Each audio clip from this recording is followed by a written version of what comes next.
কোরআন শরীফে আছে, আল্লাহ বলছে যারা নামাজ পড়ে না, মালাকুল মউত আজরাইল খোদার কসম জান কবজের সময় কলিজা থেকে রুহুটা টান দিয়া ছিঁড়া ফেলবে, একটু টান দিয়া ছিঁড়া ফেলবে। কাল্লা ইযা বালাগাতিত তারাকি, কণ্ঠনালীর কাছে চলে আসবে, তখন রুহুটা কণ্ঠনালীর থেকে আর বের হতে চাইবে না। গলায় যেমন আটকাইয়া যায়, আটকাইয়া যাবে রুহু বেঈমানের, নাফরমানের। তো ফেরেশতা আল্লাহর নবী বলেন মালাকুল মউত আজরাইল টাইনা হেসরাইয়া ছিঁড়া ছিন্ন ভিন্ন করে রুহুটা টেনে বের করবে। কেন এমন করলো? এমন নির্মম মৃত্যু হলো কেন? এমন ভয়ানক মর্মান্তিক মৃত্যু কেন হলো?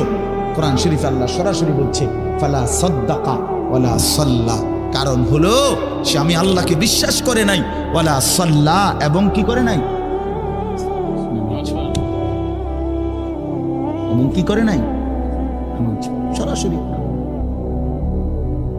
আল্লাহ বলছে তোর কলজা ছিড়ালাম, একদম টাইনা ছিঁড়া ফেলবো তোর বেটা। সালাক মনে করছে না, মাতবর